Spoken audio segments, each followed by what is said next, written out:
Last team of our group here, the Golden State Warriors. The big move for them was moving Jordan Poole, Ryan Rollins, Patrick Baldwin, and a top 20 protected 2030 first round pick, as well as a second for Chris Paul.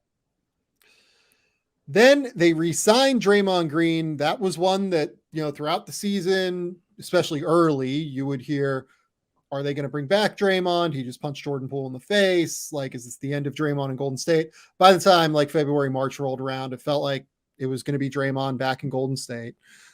He signs a 4-year, $100 million deal, last year player option, 15% trade bonus if he does move. I would expect that Draymond is a Warrior for life. Signed Dario Saric to a 1-year, $2.7 million deal. Signed Corey Joseph to a 1-year, $3.2 million deal.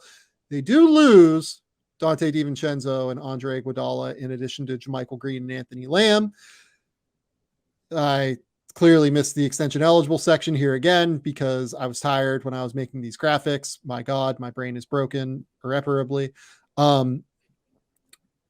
In the draft, they select Brandon Pajemski, a 6'5" guard from Santa Clara, and they acquired the number 57 pick from Washington for cash and took Trace Jackson Davis, a 6'9" big out of Indiana. Kind of a ho-hum summer for the Warriors. Like the big one is they now have Chris Paul instead of Jordan Poole. Yeah. They had to give up a first round pick to do it.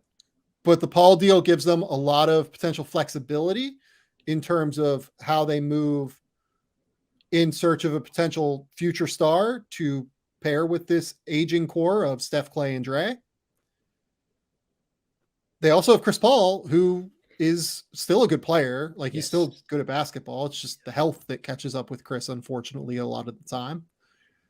And it's a big bet on losing Dante DiVincenzo and Andre Iguodala and JaMychal Green and Anthony Lamb on their young guys, and hoping that Moses Moody, Jonathan Kuminga, maybe Pods can play a little bit. I wouldn't expect that necessarily, but they just have guys that can play. They also lost Ty Jerome as well. I'm realizing I missed him in the gone section, but yeah, like real team, real good, like real potential NBA champion next year. I think can make a case this might be like the last year of their window, but people have been saying that for multiple years now. I think any year is the last year potentially of their window. Yeah. What do we think of the Warriors offseason now that they have Chris Paul on this roster? I still don't know what to make of that fit. I still don't know what to make of the long-term agenda there. Like, there's something that feels very D'Angelo Russell to me about this. Like, this is the acquire a guy knowing that we got to get off of the Jordan Poole deal and then move this deal for the guy that we really want next. And I don't know how to feel about that, but that's at least what it smells like to me right now. I like Saric quite a bit. I think that's an intriguing signing for them. I think they're going to miss DiVincenzo. Like, to me, that is going to be one of the most underrated departures this entire offseason, is losing him from that backcourt. And kind of you look around at who they've replaced him with, like an aging Corey Joseph and a guy in Pajemski who I wasn't crazy about. I don't know if he's going to come in right away and be able to do much. Like, I like Moses Moody a lot. I think it's a very different role than what Dante DiVincenzo was able to give them. So he is going to be missed, no doubt about it. Yeah, I think that what he brought defensively and what he brought as like a secondary ball handler will be missed.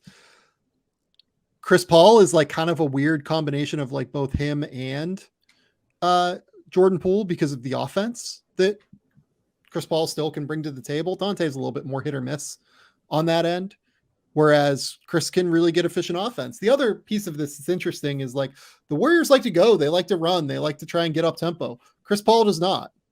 Like, Chris Paul is going to play slow. He's going to play deliberately. What does it look like? Because Chris Paul is going to have to fit into them. Like, it's not a situation where the Warriors are going to fit into Chris Paul. Right. Even though every other situation that Chris Paul has been in his career has tended to fit around Paul as opposed to the other way around. That's not going to happen with Golden State. They have their scheme. They have their system. This is what they're going to do. They're going to play motion offense. They're going to get up and down. They're going to play in transition. They're going to do all of that.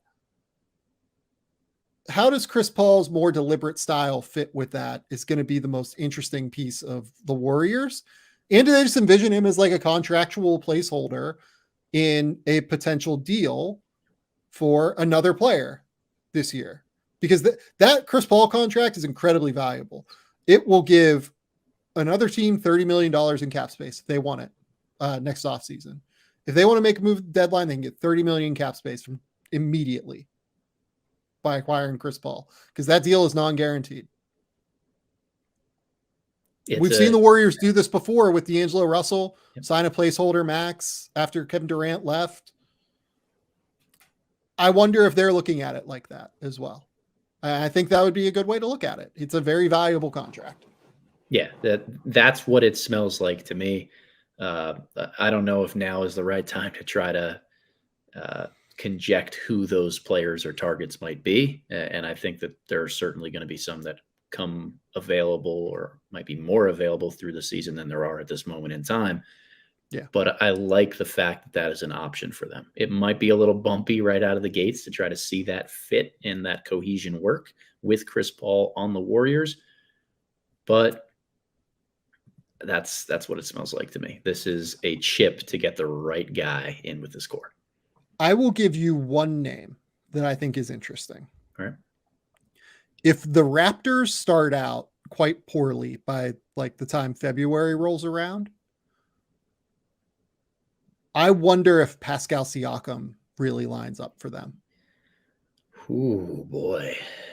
Okay, so Toronto would need more back, though, right? Like you'd need. Well, you have Moody, you have Kuminga, Kuminga, you have Podziemski. Like you have all these guys that like are at least valued somewhat league wide, and that's an expiring deal, which is why I say him versus. By the way, OG Anunoby is also on an expiring deal. You could easily say Anunoby for this too, but I think if the Raptors do not play well this year, there is a lot of synergy between a Warriors-Raptors deal.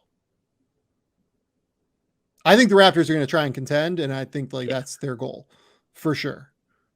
But the Raptors did not make the play-in last year. Or did not make the playoff last year. I'm sorry. They did make the play-in. I don't know that they're better than what they were last year necessarily. They lose Fred VanVleet. Like, that's a huge loss. I think there's a lot of synergy between a Warriors and Raptors deal, is what I would say. Very for Anunoby or Siakam, one of the two.